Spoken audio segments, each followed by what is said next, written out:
All right, TriPod, baby. Here we go. TriPod, son. I know it's pod on the other side of fame, dog. It's on the other side of fame now. Let's go. Here's what it is. There's all up until now, all 18 amps. These were warm up.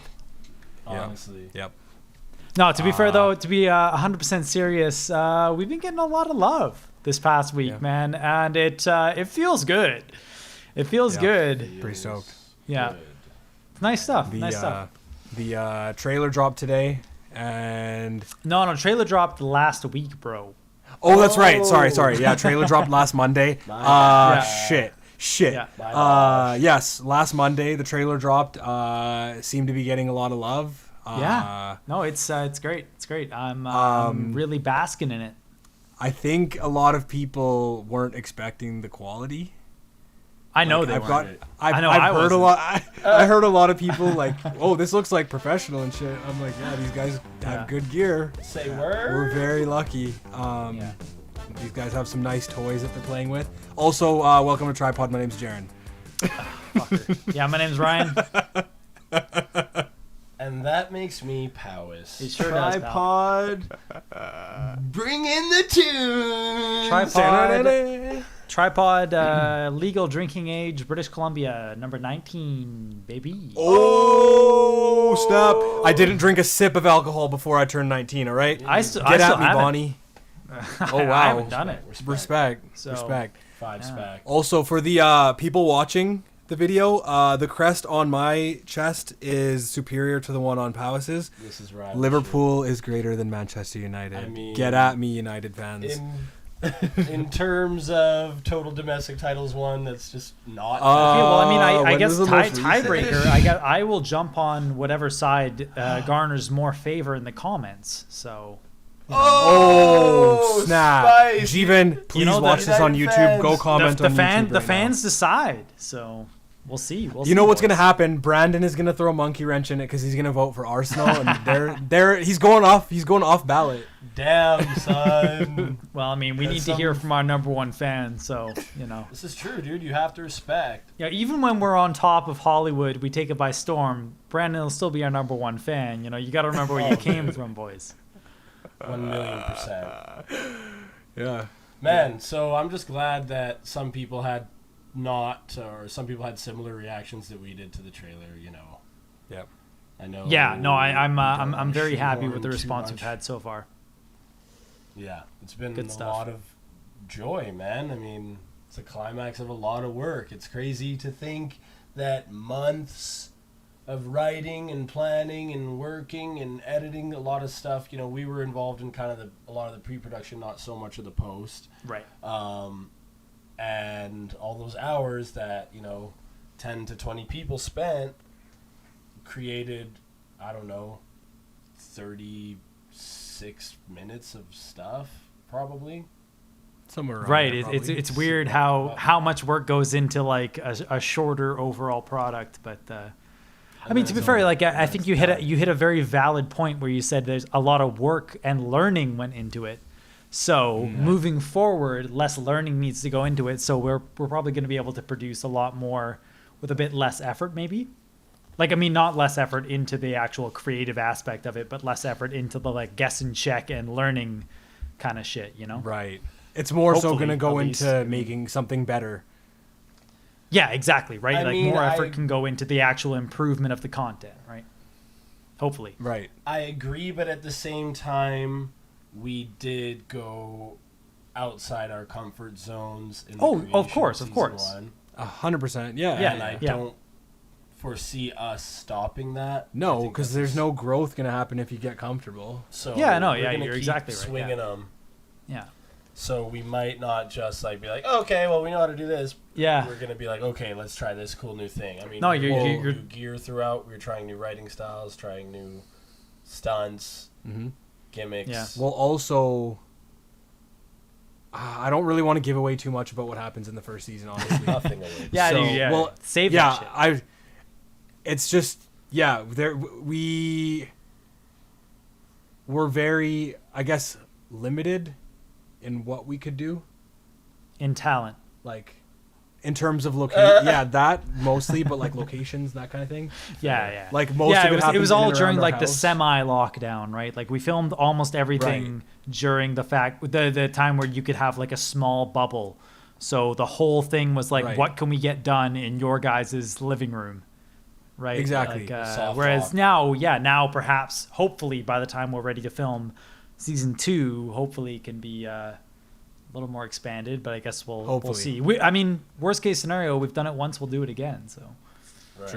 True. Honestly, and that is an amazing worst case scenario. Yeah. It was an absolute blast, though. it was, to yeah. do TriHards 1. Man, and just to get the fruit after all that time. Like, I kind of delayed. And this was only a trailer. Let's not get that shit I know, twisted. exactly. This is a Like, we're like, okay, now I'd like to thank the Academy. Like, like we fucking put out a trailer and we're like, okay, boys, it's been a good We career, fucking lifetime made it. achievement award. Like, I mean, I'd be lying if I didn't feel something like that, bro. Oh. I'd be lying if I It didn't does feel good, If I didn't feel warm and achieved and proud, right? I would be lying. And we've been nothing but brutally honest on this freaking pod, at least. Have you guys been having any like kind of a little bit of nervousness even after it's been out, kind of thing? Nah, not really. Once it was there, I think I had more anticipation of like I was at work today, and I was like, Right. oh shit, I gotta post this at 10 o'clock. And I got up at 6 a.m. I was like, should I just post it now? And I was like, Right. people might not see it if I post it that early. Right. Yeah. I was like, maybe yeah, I should wait till 12. And I'm like, fuck it, I'm just gonna post it when I said I was gonna post it. Nice. Yeah, that's the And best way then to just go. fucking. I know Oh. that for sure. I haven't been to work since the trailer's been out, but in the past week, since I've started promoting TriPod on Facebook, some people at work have asked me about TriPod, and like at work, I'm a totally like keep to myself, never talk about my personal life kind of guy. Sit in the Right. corner, get my work done kind of thing. And I've had, and like people have asked me about TriPod, like, oh wow, I didn't know you did a podcast. Oh, what's it about? And like at first, it's so uncomfortable, man. I'm just like, oh yeah, I am a person outside of the office, right? right, So I'm getting right. used to that, and like obviously, if this is what we're trying to do, I gotta fucking, come to terms with that shit because that's You have to the come to terms with being a public. You're a public person. Yeah, exactly, right. Like if I'm I'm a gonna fucking be a celebrity creative now, person. bro. I mean, Local celeb, it's not celeb status necessarily. But, like, bro, like, right. the fact of the matter is you're putting yourself out there. Right. You're I mean, and putting it a is. lot It of is. your- It's what we're trying to do. So, just I'm not against it. It's just Right. it's new. weird. Is It's all. different, Yeah. exactly. Yeah, exactly. My nerves. Sure, I'm nervous. My nervousness is more of an excitement of what could possibly come. right. Because I know at the bare minimum, from the episodes I've seen, I'm deeply satisfied and deeply proud of the work. Yeah. Yeah.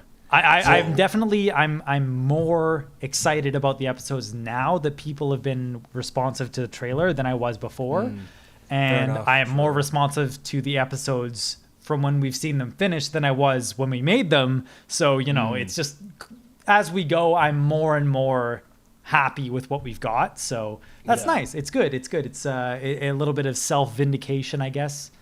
Yeah. A little bit of confidence coming out of it, perhaps. For sure. Vindicated. I am selfish. I am wrong. Careful. I think one of the things that was nice was that people that I haven't talked to in a long time or haven't seen in a long time were stoked about it. Close friends that I talk to a lot more regularly are stoked about it. I think the people that I know being stoked about it is what's more exciting. I don't give a shit if strangers don't see it Right. as much. I mean, it'd be cool, but Yeah. being able to share this with people that I know and like the fact that these people know us and they're stoked to see some shit that we made. Yeah. Dude. Dude, okay. All right. I got some shit in this department. I got a reconnection based off this shit. A gentleman who's been commenting on our last couple tripods. I saw that this morning. Is, Christopher J. Rommel. What up? I haven't talked to this guy in a couple years at least. And yeah, and he saw it and he was hitting me up and we reconnected, had a little catch up kind of thing. Anybody who's looking for some fun gaming content, Twitch and YouTube, hit up the Chris J. Rommel. His name is Ruthless by Nature, I think is the full name. He's got like 12,000 YouTube subs. Yeah, I saw. He has a pretty solid following. No way. Yeah, dude. Yeah, I was like, who's this 12,000 subscriber account commenting on our shit? He's been doing it for a long time. I remember like years ago when we were still in better contact. You know, he had always been really trying to get into it, and then I hadn't remember this. Yeah, I hadn't heard from him for a while, and then he commented on one of our videos, and I didn't recognize who it was because he had a new name or whatever. And I checked his channel, and it was just like pictures of him and stuff were on the thumbnails, and he had 12,000 subs, and I was like, oh fucking hell yeah, good for you, man! Like he's been obviously numbers, sticking bro. with it. So sick. So I went That's and so when you have Amazon Prime, you get a free Twitch sub every month. So I went and I gave him my free Twitch sub today because Nice. got to support the guys, But he's been pretty supportive as long as he's known this channel for a few days now. So little shout out to him as well. I'll give him my 30 sub audience to his 12,000. I'll give him a little shout out here. Crazy, bro. Stoked. Chris J. Romsky. It's beautiful, man. I mean, if you think about, for me, I know what I look for in a friendship or in a relationship with a person is growth, I guess. I like to be around people that can help me be the best version of myself. And when you go off and do your best version of yourself thing, and then you kind of put out your, hey, this was me being my best. I made a web series.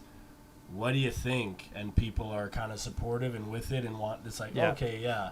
I know we haven't spoken in some time, but the emotional bank account balance was always high. It never dipped.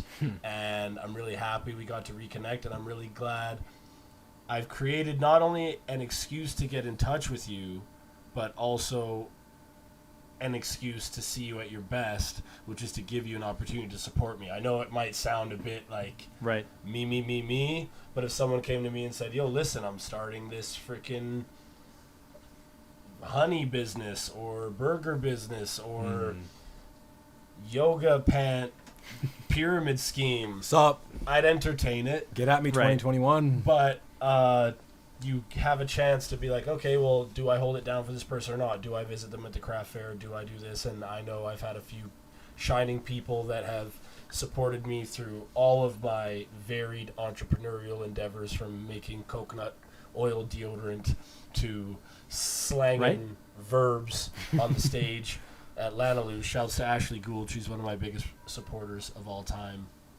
And I don't even have to think. Like, I mean, I would be shocked if she didn't hold me down 1,000,000% on this TriHards release with anything I would ever ask her. She'd probably do it. That's without sick, me man. asking. That's super cool.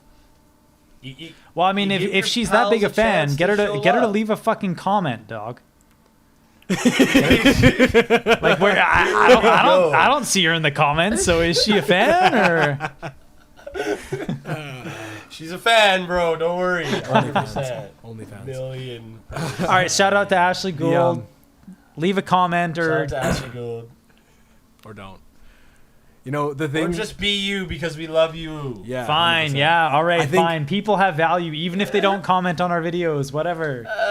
Well, the thing that I was really surprising to me was, like, people, like, I met up with a friend and we did like a little distance. He dropped something at the porch for me that he ordered online. We had like a little conversation from a distance and kind of the best you can hope for these days. Yeah. Yeah, I mean, we still were able to have a really good heart-to-heart talk for like an hour. Oh, shit. Nice. Yeah, we were like, I was getting kind of cold. I had like just done some yoga. I was like fucking barefoot in shorts, and it was super chilly. And eventually he's like, I gotta leave, man. I'm super cold. But he's telling me, he's like, yeah, man, I'm sorry. I'm super behind on the podcast. And I was like, dude, you listen to the podcast, period. Like, that's fucking awesome. Right? I've had the same conversation with multiple people. They're like, oh, I'm so sorry. I'm like this many behind. I'm like, dude, you listened to like 5 minutes of it. Like, that's it. Yeah. You didn't listen to it at all. I don't care, man. You acknowledge the podcast. I'm happy. Right? Like, and like, the thing that makes me like, I don't like mind if people don't want to watch or engage with our stuff at all or right away, because sometimes it might not be the right moment to listen sometimes. Like, Sure. Right. I found that like when Pow dropped Confiscate the Vibe, I wasn't in the right headspace necessarily. Oh, me too, man. Me didn't too. That's why I didn't listen to it right away, man. I was going through some shit. I wasn't just well, lazy. I think that's more what It's it was sick, than though. anything. It wasn't that I didn't want to listen to it. It was that I wanted to give it the proper attention that it deserved. Right. That's and fair. then I That's waited like a month or so before I actually listened to it, and then I was able to listen to it the whole way through and actually appreciate it. Cool. Rather than just like, oh yeah, my homie dropped something, I'm gonna listen to it right now just to say that I did. Right. And so, if people don't want to listen to the shit right away, but like find it later, like I have a friend who reached out and was like, oh yeah. I totally forgot that you guys had a podcast.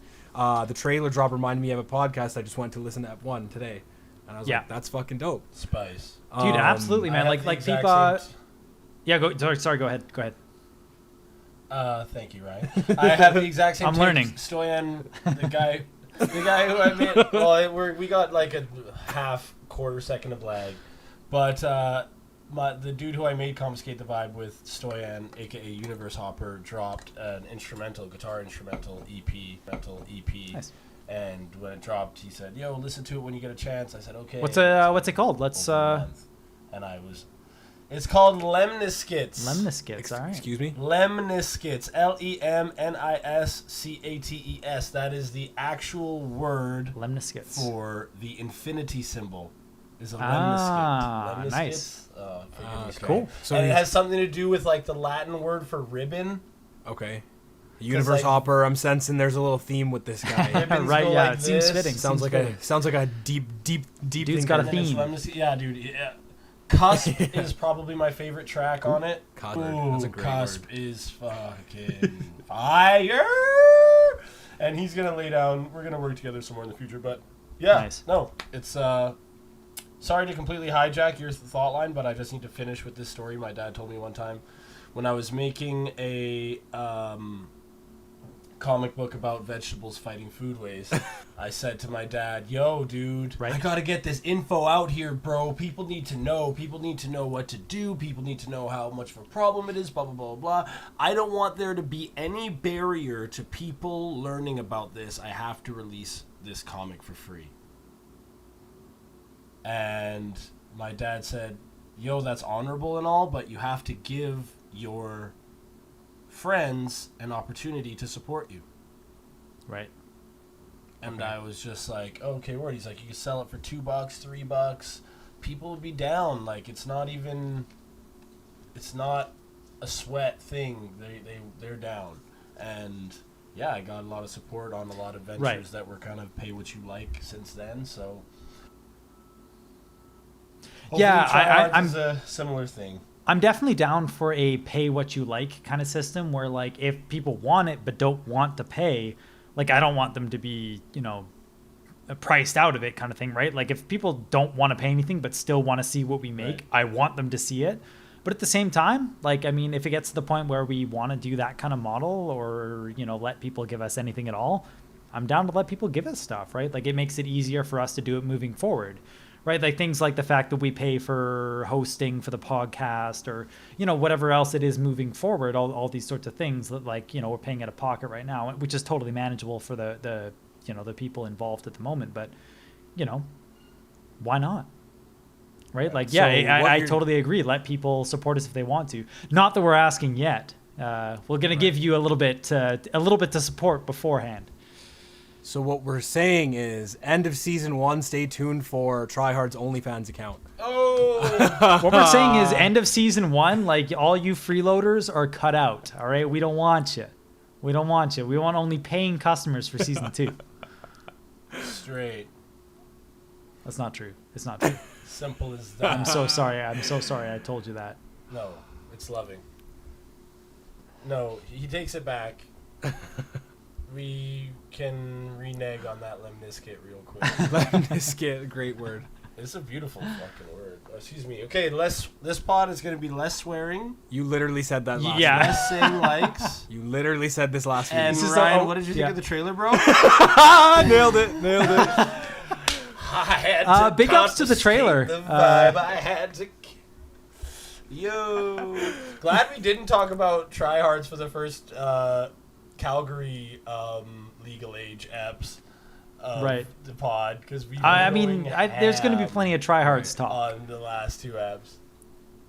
I mean, it's topical, you know. It's topical, man. It's topical. The kids are excited. The kids worked hard. I mean, at the end of the day, we've been talking about our lives and nice. We've been talking about. Why did that make me think of juice? We've been thinking about. Juice. We've been talking about our lives. Yeah. What do you think I said? I thought you this. asked why it made you think of Jews, and I was like, well, I don't. Kind of a weird thing to say. Tropical. Anyway, Jerry, you were saying? Well, jeez.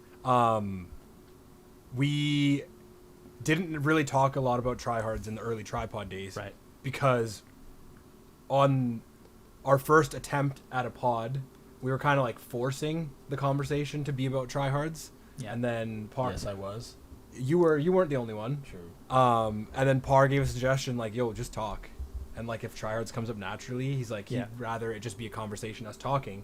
And the fact that we did it that way, going back and revisiting some of the material from the episodes, I think the podcast gives so much context to what the show is now. Yeah.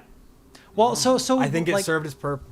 I think you're totally right. I think you're totally correct.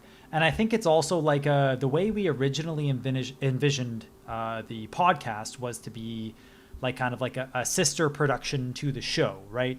Was to kind of be the sideline to the show. So we have the show every week, but we also have the podcast if you want more than that. But so the way that the schedule ended up working out is that we've been doing the podcast for months now. And now we're going to have the show. So I feel like they're, in a way, at least at the moment, they're pretty much like the same kind of level. Yeah. They're like coexisting. Yeah, exactly. And so the fact that now people who have been watching the podcast for what are we at, 3 months by the time the show comes out? 3 months podcast.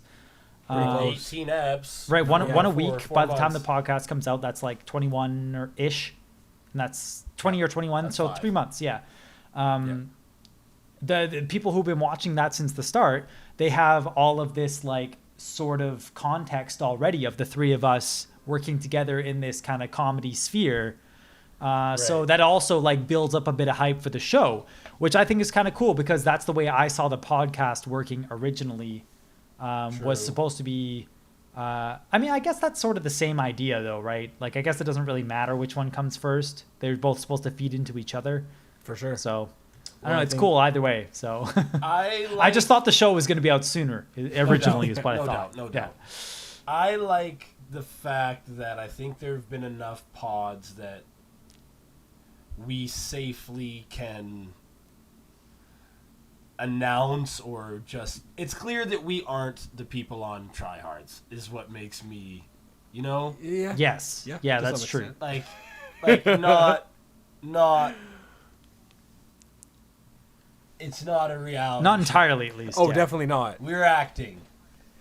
I was kind of concerned that like people who hadn't seen me for a while and Right. like the fact that I talk about spiritual shit so much, they're like, are you actually like this? Right. Like I was concerned that that might happen, and like part of me still has a little bit of that feeling, but I'm like, no, this is genuine, I swear. Yeah. Honestly. Because like right now I'm spamming everyone's fucking social media Yeah. right now, so Yeah. they're like, this guy's taking fucking selfies, he's taking shuffle videos, he's taking live shuffle videos and shit. Like, is this guy just becoming his Right. character? I think that's really Right. what's happening. Yo. I mean, it's to be fair though. God, he did the Like this, He did the thing! Oh my god! this pod right now is the last pod before TriHards is a parallel to this pod. So now is your last chance to tell everybody that you aren't Jaaron in the show. You're a different real life Jaaron. So because after this week, man, they'll never be able to tell, Right. I remember Crazy. even if they know you in person. like trying to come up with ideas for TriPod promo. I Right. had a lot of ideas of how to do them in character, but I was afraid that if I did them in character, people would just think that was me, and I'm doing my shithead vlogs. And so now I'm ready to fully lean into like life is pro wrestling, dude. Life is pro wrestling. Kayfabe Sure is the term for what's known in canon in storyline, and so I'm like, Jaaron in kayfabe versus Jaaron in real life? Are we gonna peel back the curtain? Are they gonna blend together? Are you? I don't know, dude. I just listened to Undertaker on Joe Rogan. He's talking about how he lived his gimmick for 20 years. Maybe I will. I don't know. Yo, that's a ride. Sorry, guys. I'm gonna become a real shitty person. That's an I'm gonna become a absolute fucking asshole. I mean, I think there's, I don't know, you guys help capture my next thought, but on that tip of Party saying, you know, don't talk about TriHards unless it's legit. Right, unless it's like organic. natural, yeah. Unless it's organic. But the thing is, since that first day, there has been double, triple, quadruple the amount of content. TriHards content. Like before, we hadn't seen any episode drafts, photos. TriPod will even count under there. So we even us, you mean? Rough cuts. Yeah, Yes. yeah. True. Actually, yeah, that's very fair. That's a fair point, man. We knew of like 2 or 3 rough cuts. Now we have access to several. Yeah, more. even we have seen so much more. Yeah. Right. For sure. And that just made it easier for us to have this conversation, this Right. pod, and the last pod. So that's kind of like gimmick living. I think I'm trying to draw a parallel here. I'm doing my best. You're doing I good. feel like it's similar. Thank you. And yeah, just it's there for the gimmick living, man. I mean, dang, son, it's dangerous if you let it take over, especially a heel persona. Yeah. I don't know if I don't want to spoil it and say how. Yeah, you don't want to get confused. Well, Well, I mean- some people it's not going to be. The description of Jer in TriHards is 50% spiritual fuckboy, 50% wannabe influencer. Right. He's self-love taken to the extreme. Not great. No, not great. The things that I was kind of playing with this character were things that I was afraid Right. of becoming. Well, it's character, right? Like all of our Yeah, for sure. characters are aspects of us taken to the absurd, right? Like for sure. you know. And like dabbling in spirituality and stuff, one of the things that I saw that was really common in spiritual circles was the spiritual fuckboy who used spirituality to pick up women. Right. Great archetype. like, very funny archetype too. Very funny. I Yeah. think it hits real nice because there's all this new age spirituality in the world Yeah. now, especially in the Western world. Yeah, I agree. You know, kind of like the funny thing is like all this Eastern knowledge. I'm kind of like learning Eastern knowledge through a Western lens. I'm like, why don't I just go back to what was like my roots? Sure. Right. And like get back to the source. You know what I mean? And like this weird kind of identity that I've adopted where I'm like adopting Eastern spirituality through a Western upbringing. Yeah. And then like this weird kind of mishmash of the two. And I'm just kind of Crazy. messing around with those kind of things with the character a little bit. Yeah. And I feel like where your character is what you're afraid of becoming, mine is almost a bit of what I'm afraid to unbecome. Like, I almost think Powys in the show is like an ideal version Right. of myself. I mean, In a way, in some ways not. Right. Well, I mean, But- yeah. Of course. I there's- am. Yeah, we're getting into spoiler territory now, aren't we? Yeah. I don't. Yeah, a little bit. We want Yeah, these people to we are. get we want everybody to get acquainted with the They will characters come to over the their own course of the conclusions. season. Yeah, exactly. Yeah. But you know what? That being said, we're talking about kind of our overarching things. You talked about the description of your Instagram post. That's out. Right. The trailer's out. The trailer has painted us. Right. You know. And yeah, we'll see how it goes. But this was a beautiful piece of art, and I know it was comedy, and Right. I hope that the themes that I was trying to kind of sink my teeth into stay clear. I'm pretty satisfied with how the layout was, and I'm super stoked for everyone to see the stuff, man. Right. It's gonna be great. Yeah. Bottom line is that at least it's fun, right? Like even if Right.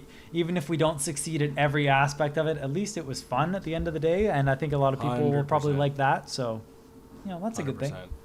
We made it for us, I mean, for real though, right? dude. Because I was listening to this pod today. Rich Roll had these guys on. This is Spice. Rich Roll had these guys on who made a documentary about the Pepe the Frog meme. Right. Okay. Are either of you familiar with this documentary? Yeah. Not Well, the I know the whole documentary. story of Pepe the Frog. Right. So basically, it was Pepe the Frog was the started as some dude's comic, Yep. and then Sadfrog.jpg. You Yeah. know, like eventually got It was a great meme. Right. Until it got Yeah. co-opted. And then it got co-opted into some alt-right stuff. Right. Yeah, And- weirdly, 4chan Yeah, it's shit, weird. Yeah. Yes. Purely 4chan. 100%. And they had the two doc makers on. Rich had the two doc makers on. And they basically spoke about their documentary, which is the authors, the guy who drew Pepe trying to reclaim it. Right. That's kind of the doc. Yeah. And they go on about memes and on about this and on about that. But the thing that really struck me near the end of the pod, they talk about how they got into Sundance Film Festival on screenshots or on storyboards, and they went to the film festival and had a Monday morning showing, which apparently isn't very prestigious and a few people can't come see the movie. But then everybody at Sundance loved the movie, and they got a standing ovation, and they won awards, and holy crap, now the movie's popping off. But they still can't find someone who can distribute it, Right. like, en masse. Yeah. And Rich kind of said something along the lines of, if you make a piece of art that kind of battles or ostracizes one of these big emerging markets like China or Saudi Arabia, the streaming services, it's just like, why would they take a risk? It's not official, but Mesut Ozil was saying some stuff about China, and then he was dusted by Arsenal, wiped away from Arsenal. He's off Arsenal now. The game that he is off the roster, Arsenal have their Chinese New Year kits. Their Chinese New Year warm-up stuff. Listen. I predicted he was going to go to Turkey. And he went on to the Turkey. pod. Nobody else. I said Russia. You? I said Russia or Turkey. And he went back to his Brandon, can you confirm that in the comments? Yes, please. Thank you, Brandon. But Can you fact check that? The point is, the woke-nosity of your content could put it in a body bag. And they started to talk about all these great documentaries that popped off at Sundance, but never got picked up because they just dabbled in their too real. They were just too real. Flew too close to the And sun. Maybe. Pretty much. And I think it's selfish of me, but part of my selfish desire is to have TriHards be so real that it just gets deleted, bro. Like, YouTube won't even take us, bro. I'm going to say that I disagree with Powys on this the one. beauty of that take is that when we're not successful, we can just say that's why. Right. Once we don't 100%. get picked up, we can just say it's because we're too real. No one wanted to pick us up because We got shadow banned by YouTube. we're speaking truth to power via shadow banned dick by jokes. Somebody had to do it. But Dick Somebody jokes are had banned to in do Saudi it. Arabia. No, they aren't. Dude, I'm telling you, dick jokes are illegal in Saudi Arabia. No, they aren't. I don't know. I'm making that up. Don't be a guru.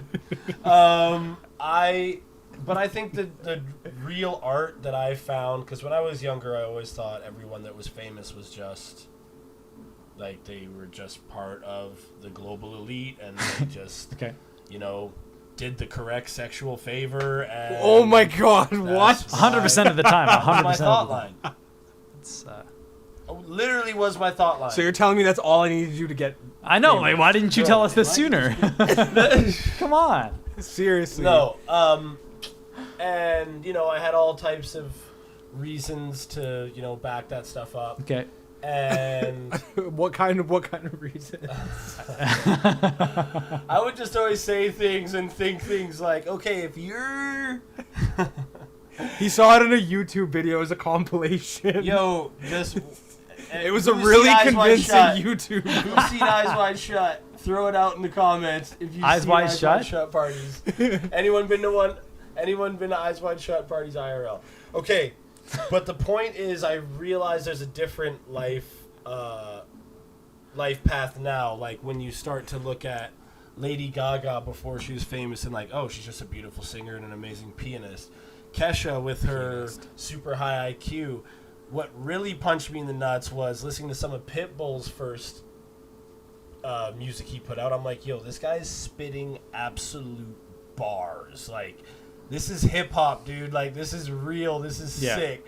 But when I first listened to Pitbull, I was like, are you serious? This guy, and like Flow Rider, like, come on, bro. Like, hold on, how about all those Mania themes though? Well, so okay, I mean, no, like, it was sick. My house is an absolute Florida ball. WrestleMania themes. Come on now. okay, so like what's the takeaway here though? Is that like you've basically discovered that these famous pop stars are like talented musicians, or like the takeaway is that the art is not rocking the boat enough to get the correct distribution to become a megastar, and then once you have a big enough platform that they can't take you off.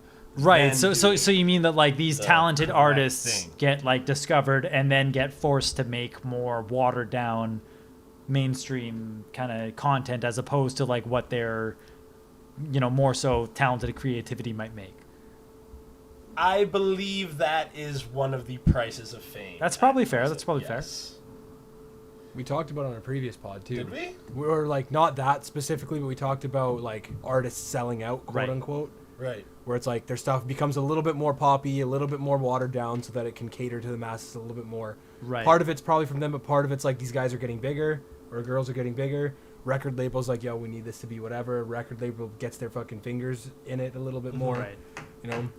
I think it's a little bit of all of it. Probably. Some people say no. For example, Lauryn Hill made The Miseducation of Lauryn Hill, won 5 Grammys, and then just kind of said, yo, people aren't, the music industry is not built for me. I'm done. I'm gone. Peace. I'm out. And has just made a living doing concerts of those 11 songs and doing more for sure. I don't know her entire scope of her life story. And another theory I've had is that you can criticize. Okay, you're not allowed to like fully criticize the zeitgeist and you can't really fully criticize the political economy in the present times, how media is, distributed, what stuff gets mass distribution, and why are these racial and sexist things reoccurring. You can't really hit those on the nose and expect to be widely accepted by the big players. I think it depends. Oh, actually, I think you're probably going on to the same point I was going to make. Go ahead. Say it. I was going to say it just depends on how profitable your standpoint is, right? I think you can counter those things as long as that can be commodified and monetized to a same or better degree. Right, if your rebellion is worth more money than your complacency or your conformity is, then your rebellion is the more corporate standpoint to take. Right, it's the whole like the Sex Pistols. I think is a great example.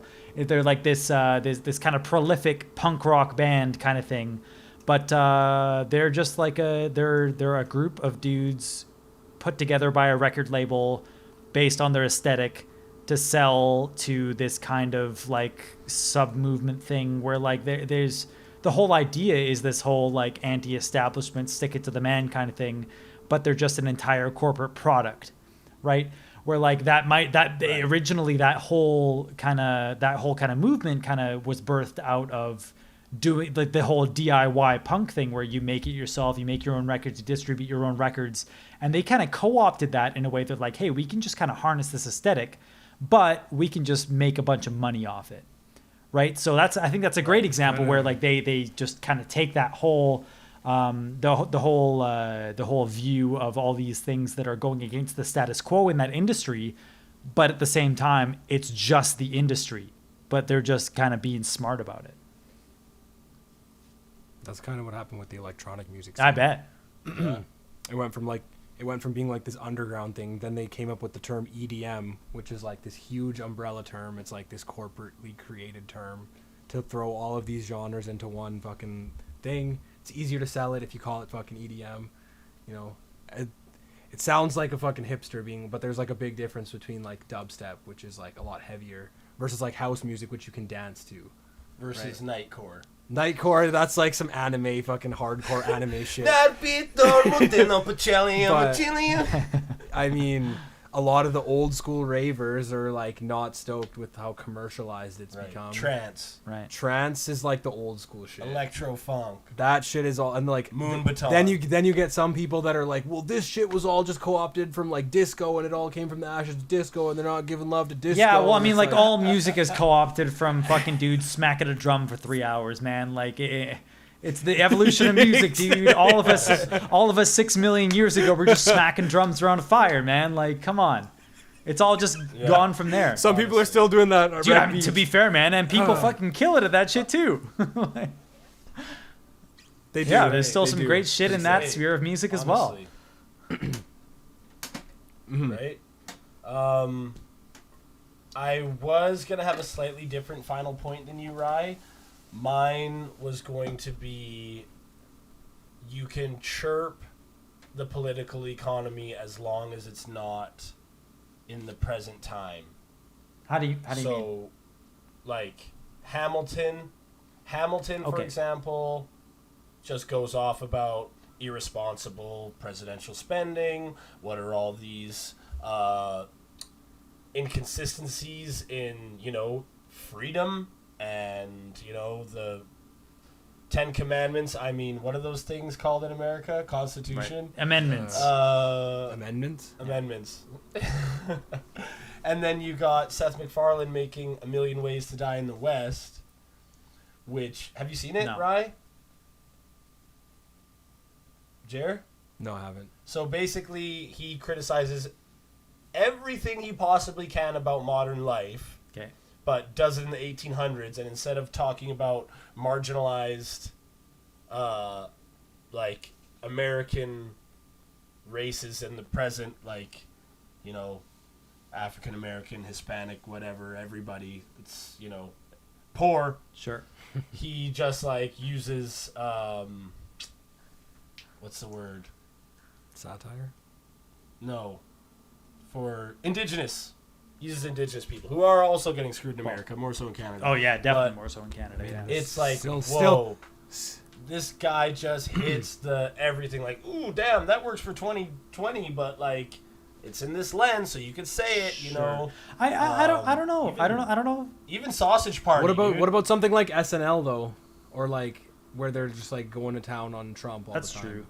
I think Or I like- think that's kind of low hanging fruit. I think an even easier example though is just like look at like from even like 1990 to 2010. Look at like that space of in multiple genres of music, particularly hip hop, gangster rap and all that kind of stuff. Things like NWA and what have you. Like those are incredibly like anti-establishment, anti-authority kind of voices, and incredibly popular, incredibly profitable.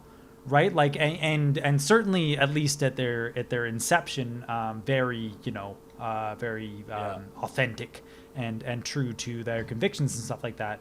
I'm not well versed enough to argue anything past that point. I'm sure people know incredibly more than I do about the group's whole trajectory. But I think that's a great example though. Is like these guys were incredibly popular, incredibly successful, despite the fact that they were totally against almost all the norms, both industry and societally, right? Like, and then there's parallels to that, obviously, in like,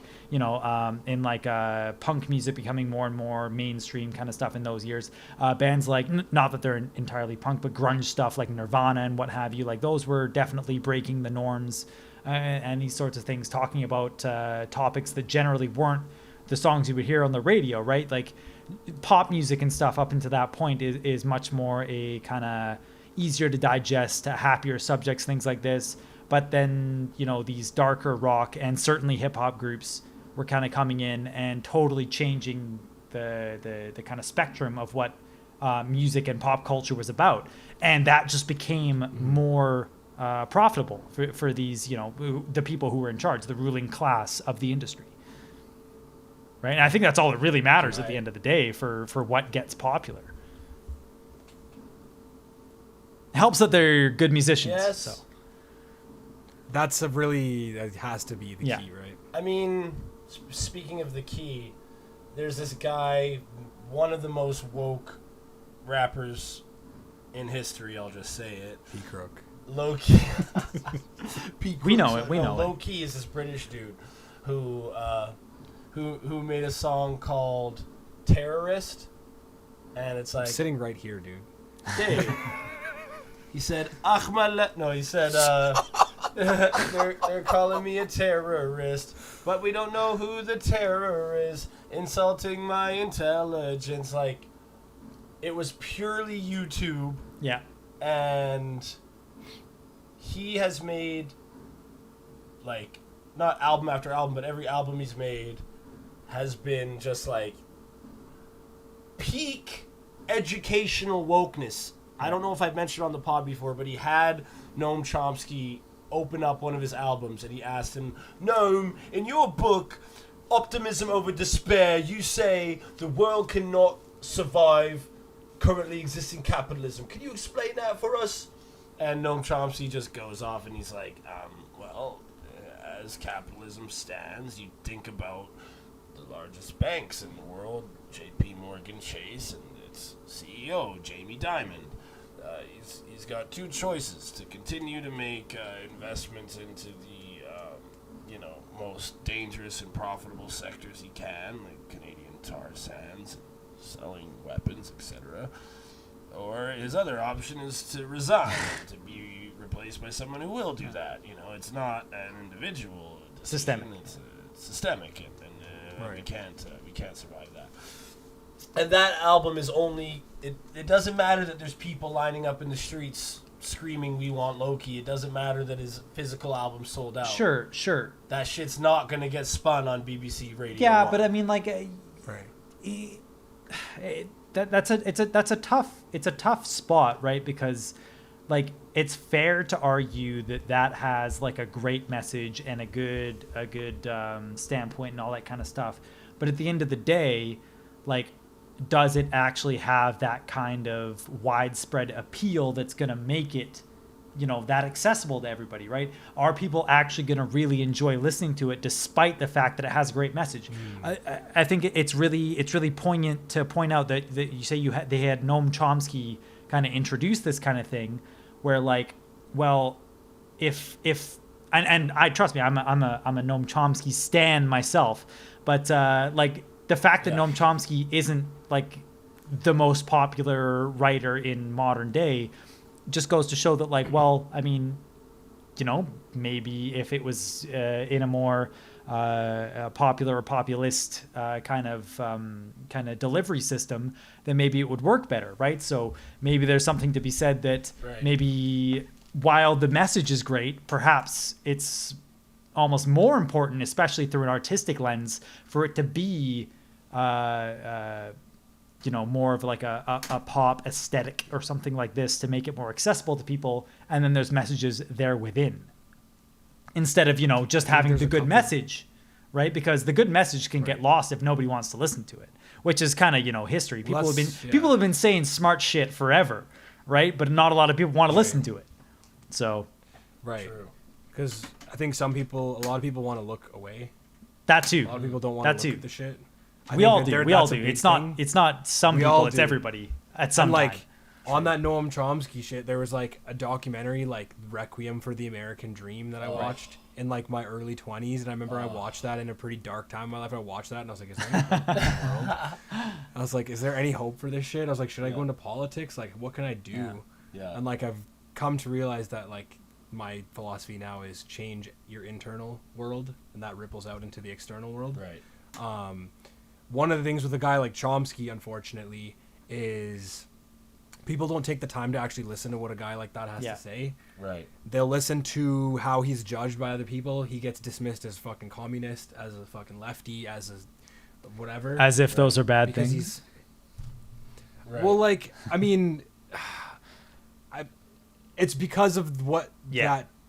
Like, it's easy to throw a blanket term on a guy and then dismiss everything. Not actually responding to the arguments. It's ad hominem, right? Attack the guy, not the argument. Right. And it's like they might, like, in the world that we live in now, they'll take a clip. Like a 2-minute clip, that shit goes viral, and then that's all that people see about him. It's the same as people who skim headlines, read the headline, and like, oh yeah, I saw a headline about it. I've done that shit before. I still do that shit sometimes. Can't be perfect. No, definitely not. But the thing is like you can't fucking. You got to be careful not to just cast aside what someone has to say based on labels, because it's so easy. It's a lot easier to throw a label on somebody and then immediately assume what everything that person stands for is. It's like, I'm just not going to listen to that guy because this guy is this, and this, and I'm not going to agree with him. Not realizing that you go and listen to the guy is like, oh, first of all, he doesn't really fit the description that he's painted as. And second of all, there's a lot of shit in here that I might agree with. There might be some shit in here that I disagree with, but there's a lot that I do agree with. Well, it's important to be able to take value out of arguments and standpoints people can make, whether or not you agree with them. You can still disagree with something, but actually take a valuable perspective out of it, right? You can hear somebody's viewpoint on something, not agree with it, but gain a better understanding of the overall thing that viewpoint is pertaining to, right? And you can understand where people are coming from, or perhaps why they might feel that way. And it's important to be able to see it that way as well. Right. Whether or not you actually, agree with the end result, the end stance. The blanketing is not good, like you guys said. The fucking categorizing and I hate guillotining based on categorization is not cool. I also agree with the popping needing to have a good taste in it, and it takes a certain person to really face the demons of the planet, and some people are just so surrounded by it that it can be liberating to hear someone like Loki say, here's how it's going. Like on his song soundtrack, on his album soundtrack to The Struggle 2, he's got a song called The Ghosts of Grenfell, and I think it was some tower in England or something that exploded, and there was a bunch of freaking, I don't know, Arab kids in it or something, and they all just like, they weren't. The one that the tower in London that caught on fire, something like that. Was it like it was like in the past, like it was reasonably recent, but it burned down, right? Like, and there was like all these warnings that it was unsafe, and they never did anything about it, and then it burned down, and a bunch of people died. Yeah. And he made a song called The Ghost of Grenfell, and he name drops every single person. Nice. That just was in there, and then suddenly they don't exist anymore. But was it because of the tower burning down that they were all in at that moment? Nah. And he, dude, I listened to that, and I didn't really understand the context of it. He kind of gives a little bit of clues to it in the song, and I was just like, holy fuck, this is eerie, this is moving, it's feeling, man. Yeah, that's feeling. Cool, man. Yeah, that's. And I guess I'm someone that's kind of like, give me that feeling, give me that dirt, show me that cow getting hit in the forehead with a sledgehammer. Let's see it, dude. Skin that cow at the end of Food Inc. Flip it upside down. I want to see it alive with no skin. I want to see these other cows watching it go to its death. Yeah, but give it to me. That's a really cool discussion to have, though, right? Because you look at it's one thing to acknowledge all the people who died in the fire in that low income housing situation, but there's also so many interesting questions around who was in that building, why were they in that building, how societally have we forced people into these situations, what can we do better to help people from these situations, why are certain communities the ones who are taking the brunt of this kind of stuff, there's so much more to it than that, and it's good that people can artists are always pretty much on the forefront of this kind of thing, it seems like, throughout history, but it's good things to bring up, right? It's good things to talk about. Because I've found in a lot of hip-hop songs from the big boys that have managed to secure those, really big titles like A$AP Rocky and J. Cole.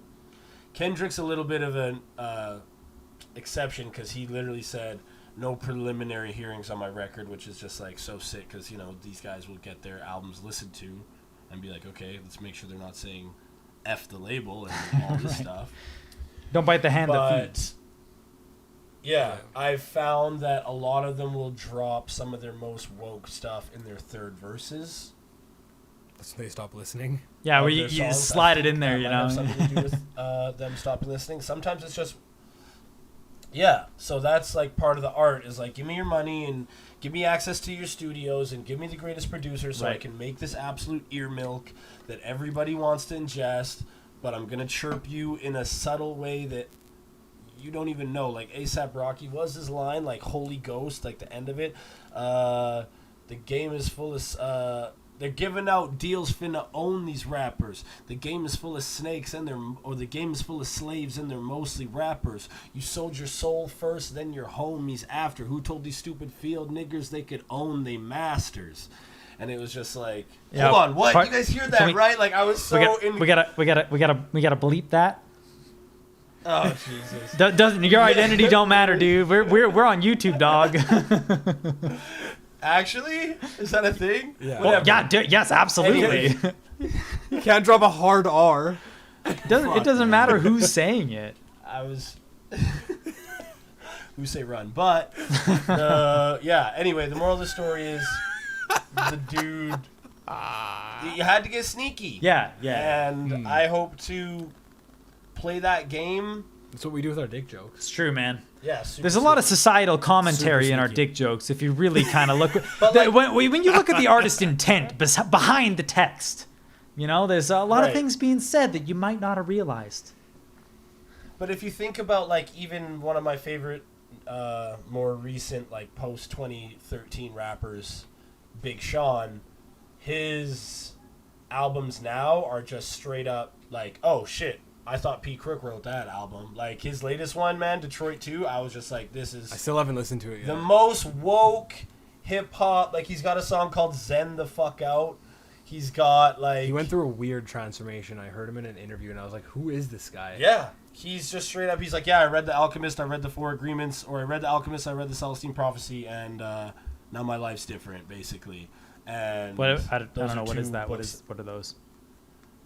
Celestine is one of Pow's previous shout-outs. They're books. Celestine Prophecy is basically like an adventure novel that kind of outlines a lot of spirituality stuff. Maybe the most important thing is talking about control dramas, I would say, is one of the more important things. How people try to steal energy from each other by being aloof. Oh, I didn't know that. Or being an interrogator. Ryan, did you do the dishes? Yeah, I did. Ryan, did you fucking clean your room? Yeah, I did. Ryan, did you go for a run today? No, I didn't. You lazy fuck! Then Intimidator is like, you know, I'm big and tough and blah, blah, blah, blah. And then Poor Me is like, oh my God, it's just that I work in film and I never have time to write episodes and I'm so tired when I get home. I can't do the podcast and can't you give me your energy? Anyway, so Big Sean made all this beautiful spiritual content. These tracks are incredible, using some of the greatest hip-hop beats of all time. The Baddest off of his new album uses the horn from Godzilla, the iconic which is like in Simon Says, which is one of the most iconic hip-hop songs of all time. But his biggest song is You Little Stupid Ass Bitch, I fucking with you. Oh, I knew That's a catchy song, man. Yeah. And that song used to play at Status all the time. It used to play everywhere, man. 3-4 times a night. You know, is he ever gonna top it? All the time. And yeah, nothing wrong with that, man. That's you can make volumes of woke. That one and okay, but like yeah. Song. I love bad bitches. That's my fucking problem. I mean, that was all that time. That was like those were the songs. That's just like that's popularity though, man. Like I don't think there's anything wrong with that necessarily. Look at like all the most popular like books of all time, right? It's never like these academic or philosophical kind of works. Like they have a lot of pull. No. Don't get me wrong, but the most popular things of all time are engaging, creative story works, right? And when it comes to music, the same thing is going to be, you know, engaging, catchy songs, right? Regardless of the content. Maybe it's by design. I don't know. It's just what people like. I don't think there's any reason to look down on things for that. Like it holds a lot of inherent value in just that, like, people like it for a reason because it's what people like, right? It sounds good. People want to listen to it. Okay. I have a question for you then. Like, a lot of these like rappers that got big on SoundCloud that talk about being depressed and like being on fucking Xanax and being all this shit and this, all the young people that are fucking down with the shit. Yeah. Like, what does that say about people that are into that shit? Relatability. Is this generation? That's mean, what I mean. when- Like, when- does when we were- does generation feel like it's hopeless? Well, or when what? we were, it might be just more popular now, but like when we were in high school and stuff, like it was emo pop punk bands, right? It was that was True. I mean, I used to listen to metal, dude. I right. used to like listen to metal and like sad like boy emo was music. it was still a huge thing when we were younger, right? And that was all the True, same that's kind of very true. angsty, hopeless kind of stuff. Just That's in very a true. different package, right? And so Different it just form, these things just kind of go right. through cycles, right? So now that the aesthetic around that is the whole emo rap thing, which I mean, cool, good for them, do their thing, right? Emo rap. That's a really good. Yeah, way to put it totally is the same thing. That's what right? it is. Yeah. So I mean, Yeah. the message is the same, right? Though that like for a Right. long time, maybe now more so than before, young people are feeling more and more hopeless and nihilistic, perhaps, and that speaks a lot to how the world is. But I don't think that's going anywhere. I think it's always been there as well. So That's a fair point. And intensified in recent times. Yeah, But to perhaps, your perhaps. point I of think, that yeah, music that's- always being around in my, or I guess I could say in my other podcast that will likely never see the light of day, Shag's Cast, wherein our other roommate, Cody Botts, and myself and occasional Shout out. guests such as Jaaron, Adam Rossi will come on to the pod. We play our significant songs and talk about them. And Adam played Down with the Sickness Great song. by Disturbed, and okay, That's everyone knows iconic. that. yeah, Iconic. everyone knows that one. Yeah. But not everyone listens to the end of the song where it's like, "Come on, mommy, Oh, don't I hit have to me skip again. it. Wow, why don't you shut the fuck up and die? Wow, why Yeah, don't you shut it's, the fuck up? No, don't do this again." And then it's just like, holy fuck. I have to skip every time it gets to that part. Yeah, It's so uncomfortable. it's not pleasing to hear. No, it's very, very uncomfortable. Right? I used to listen to like hardcore fucking music too. Right. Well, actually, no, that's not true. Yeah, no, I I listen mean, to a like, lot of yeah, trust hardcore. me, like, I still do, and I don't like that. I mean, I don't like that song anyway, but like, yeah, especially like that Wow. Butt rock, dude. shit. No, Ryan's it's not butt into rock, dude. Dave It's butt Grohl. rock. Disturbed is 100% butt rock. It's ultimate butt rock. There's nothing wrong with Put your liking butt fist rock. in the sky if you love it. There's nothing wrong with liking butt rock. Sometimes dude. you I like just it. don't. We sing like this and we sing and then the butt rock. And we're gonna sing. In the blackest moments of a dying world, what have you It's like- become? Yeah, dude, that's pretty much that's exact. Butt love rock that is like really down-tuned power chord riffs and anthemic singing. That's Yeah. butt rock. Okay, well, what about where does Good Charlotte land? That's then? emo, pop punk, mostly emo. The first album probably. pop Girls punk. don't like boys, girls like cars and money. I mean, and that's not a combination. Don't get me wrong. Good Charlotte's first album, big fan. I love that shit. That's good. Yeah. Dude, Good Charlotte's Web crossover.